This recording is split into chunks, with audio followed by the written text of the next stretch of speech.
Shalom, shalom.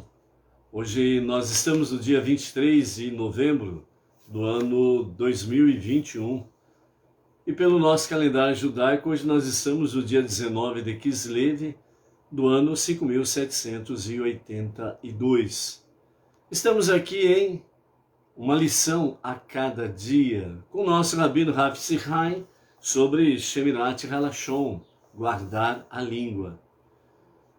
O aspecto dos ensinamentos do nosso Rabino Rav Sichai é para que, baseado na Torá, os seus ensinamentos, preceitos, as suas normas que traz para nós, que são chamados também de leis sobre guardar a língua, para aprimorar o nosso modo de falar, o nosso modo de se expressar.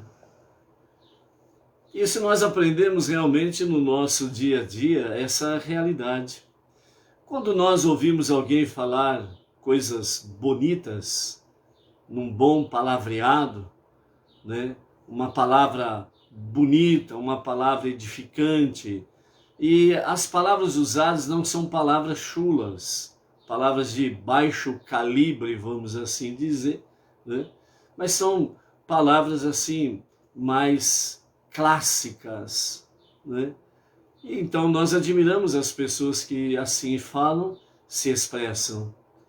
Então o objetivo do nosso Rabino Rav Sichai em Shemirat Halashon é realmente fazer isso, é aprimorar o nosso modo de falar, o nosso modo de se expressar. No seu livro, né, em que ele nos traz para nós uma lição a cada dia, que é a base das nossas reflexões. Nos seus comentários ele fala sobre a palavra, ou as palavras, um estudo dos contrastes. Então, ele se refere dizendo que palavras movem o mundo, ou movem os mundos. Como nós estamos no mundo mais inferior, e temos 3 mundos superiores ao nosso, então, palavras movem mundos. Então, a palavra, ela não é uma coisa simples, não é uma coisa comum. Na realidade, nós estamos lidando com algo muito sobrenatural. Palavras, elas movem mundos. Os mundos das pessoas, os mundos das famílias, os mundos entre comunidades, entre cidades, entre países. E realmente palavras movem os mundos. E dentro desse aspecto, palavras de Lashon Hará, que é maledicência, fofoca e etc., deve estar causando mais danos e numa escala muito maior do que as pessoas comuns podem perceber à primeira vista. Então, normalmente, as pessoas que, entre aspas, né, valorizam Lashon Hará, a fofoca, a maledicência, né, gostam de falar negativamente, gostam de ouvir negativamente, porque tanto aquele que fala como aquele que gosta de ouvir, estão os dois debaixo da mesma maldição, estão os dois debaixo da mesma punição. Então, nesse aspecto aí, o nosso Rabino fala que realmente as pessoas muitas vezes, à primeira vista, não percebem, mas as palavras de Lashon Hará, as palavras negativas, elas estão causando muitos danos, mesmo que a pessoa não a perceba à primeira vista.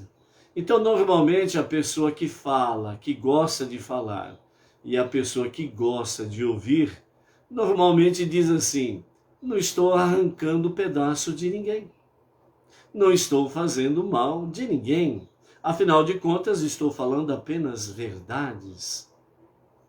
Normalmente estas pessoas dão essas desculpas, mas estão no Lashon Hará.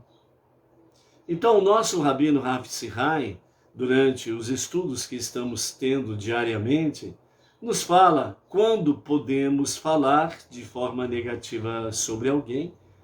E via de regra, 99,999% mais alguma coisa, falar Lashon Hará é proibido.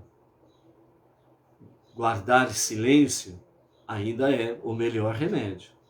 Então, nesse aspecto aqui, né, também ele cita, né, o Talmud Yomá 9b, dizendo da seguinte forma: na época da destruição do segundo Beit Hamikdash, o povo labutava de acordo com a Torá, executava mitzvot, obedecia mandamentos, também faziam atos de bondade.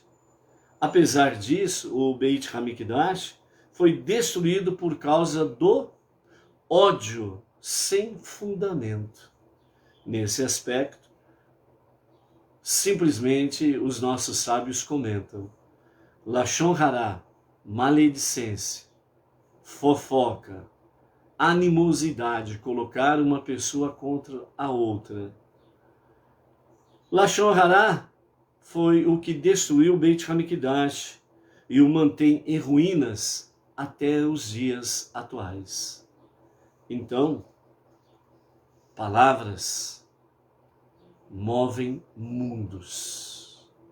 Nos dias da destruição do segundo templo, o povo israelita estava em Jerusalém, em Israel, cumprindo mandamentos, praticando atos de bondade.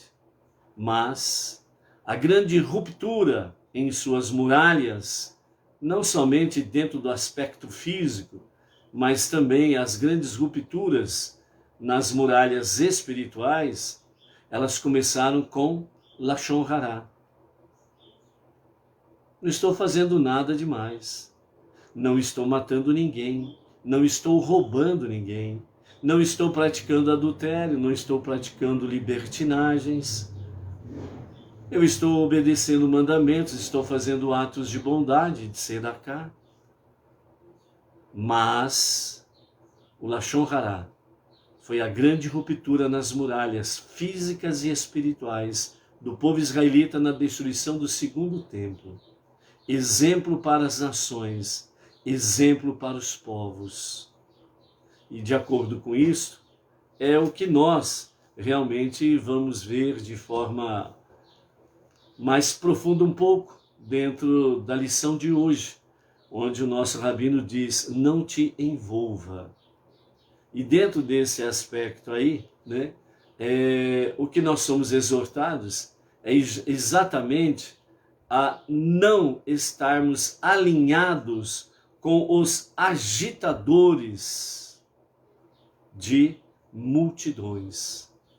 Todo aquele que fala Lashon Hará e todo aquele que gosta de ouvir Lashon Hará está classificado dentro dos agitadores das multidões. Então, isso destrói grandes muralhas. Ou seja, isso destrói pessoas que a princípio estavam numa posição muito forte, muito bem protegida contra tudo e contra todos. Mas o Lashon Hará começou a ruir a sua fortaleza. E isso vai aos poucos destruindo vidas. Então por isso que um dos comentários é exatamente esse. Quem pratica Lashon Hará e quem gosta de ouvir Lashon Hará, ele não percebe de imediato destruições, mundos conturbados, porque o efeito não é iminente. Mas progressivamente ele vai destruindo a própria pessoa que fala, a própria pessoa que ouve. E se não tomarem os devidos cuidados, as lideranças rabínicas nas suas localidades e comunidades, bem como também, no caso específico nosso, né, aos nossos emissários e aqueles que estão apoiando os emissários no bom intento, se não tomarem as devidas precauções, então as ruínas serão grandes nas comunidades, nas vidas e nas famílias. E aí as nossas comunidades Benenor, se não tratarem adequadamente sobre Lashon Hará, então o que vai acontecer? As nossas comunidades, elas se tornarão ninhos de baratas, ratos, se tornarão ninhos de escorpiões. e de serpentes venenosas. Então, Lashon Hará é algo para ser tratado com rigor, porque não é brincadeira. E por isso nós ouvimos nos últimos conselhos, e hoje também ouviremos novamente, algo sobre Coré. Não se envolva. Já discutimos o quanto é sério dar prosseguimento a uma rixa. A pessoa precisa ter consciência de que não deve apoiar uma ou outra numa contenda. Então, quando dois estão aí numa rixa, numa disputa, você não pode apoiar nenhum nem outro. Porque na hora da punição, você não venha sofrer junto com eles.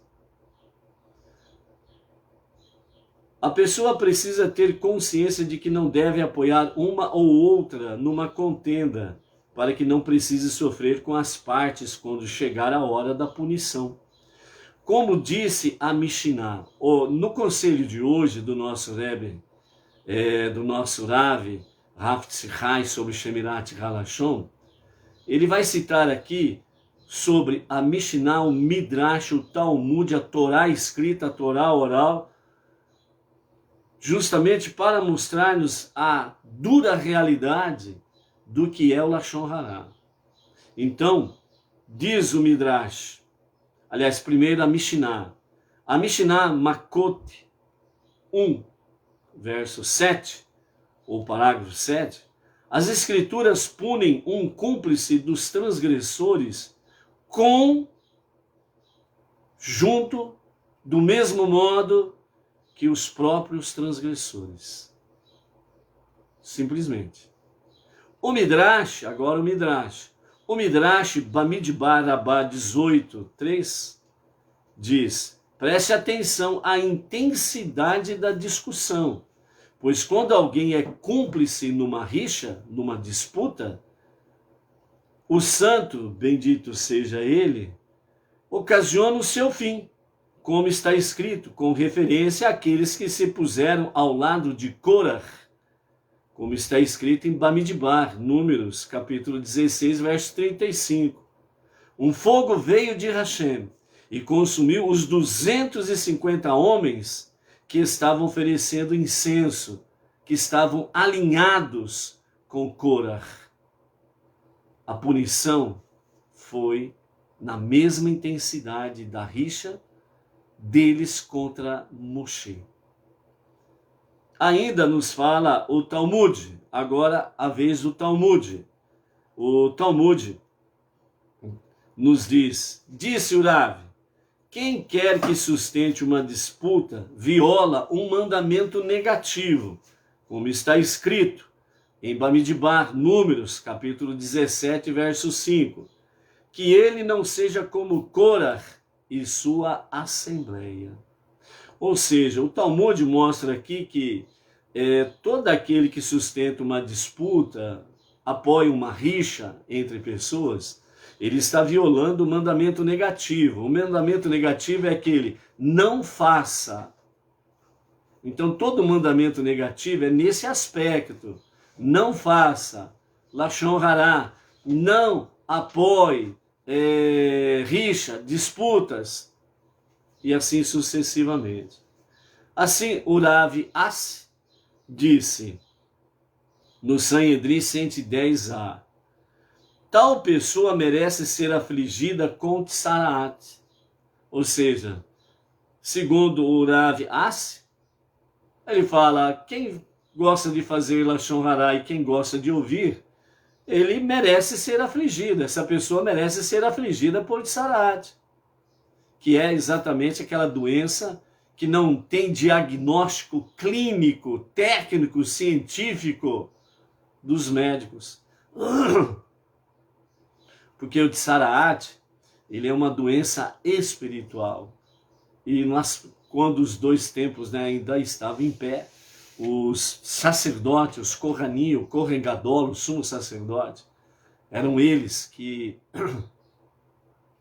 analisavam a dimensão da Tsarat, que era uma doença espiritual que refletia no corpo físico. semelhante a uma sarna. Semelhante, não era sarna, mas lembrava muito sarna. Então era realmente aquela sarna, no modo de dizer, entre aspas, que comia a pele das pessoas e chegavam, dependendo da dimensão do seu Lashon Hará, chegava a ir profundamente pele adentro a carne. Então, o Rav Assi disse, né, que tal pessoa merece ser afligida com Tsaraat. Como nós já sabemos que Tsaraat não existe mais, né? E também o segundo templo foi destruído no ano 69 da nossa era comum. Então o Tsaraat não é mais uma doença real presente. Porém, nós podemos vislumbrar, né, entre aspas, né, os Tsaraat da era moderna, vamos assim dizer, em que as pessoas, né, sofrem de Tsaraat. São pessoas frustradas, negativas, são pessoas autodestrutivas, são pessoas que vivem doentes mentalmente, espiritualmente, fisicamente, com tudo quanto é peste, muitas vezes. Ou seja, não há o Tsaraat propriamente dito, porém as sequelas de quem pratica Lashon Hará e quem gosta de ouvir são inúmeras, porque o corpo físico ele não suporta Lashon Hará. As consequências são nefastas, como os seus atos são nefastos. Então, por isso, amados, Sheminat Halashon, guardar a língua, sim, continua sendo o melhor remédio. Que nós possamos, principalmente nós não judeus, que temos um mundo à nossa volta, as nações, os povos, de diferentes formas, de diferentes formações, de diferentes formas de educação, e que realmente vivendo num mundo tão cheio de promiscuidade, tão cheio de maldades, tão cheio de fofocas, maledicências, nós vivemos no meio deste mundo terrível, mas nós precisamos ser luz, e nós precisamos ser a boa voz de Deus para esses dias, para levar as pessoas a saírem da escuridão, das trevas, a saírem do Lashon Hará, da maledicência, da fofoca, dos ciúmes, da inveja, da contenda, da rixa, da disputa. E não permitimos, a começar em nós mesmos individualmente, e não permitimos em nossas próprias comunidades que algo comece a se manifestar, para que as nossas comunidades não se tornem ninhos de animais peçonhentos, mas que sejam realmente comunidades que tenham luz e venham irradiar luz, a luz divina, a luz da presença de Deus, a luz da sua Torá, sua palavra, a luz que realmente leva as pessoas a se preparar para a revelação do justo e verdadeiro Mashiach, para a redenção final, para que possamos juntos estarmos no Olam Rabá, o mundo vindouro, conhecido popularmente como a vida eterna. Que nós possamos lutar por isso, viver por isso, e não aceitarmos em hipótese alguma Lashon Hará. Até amanhã. Shalom, shalom.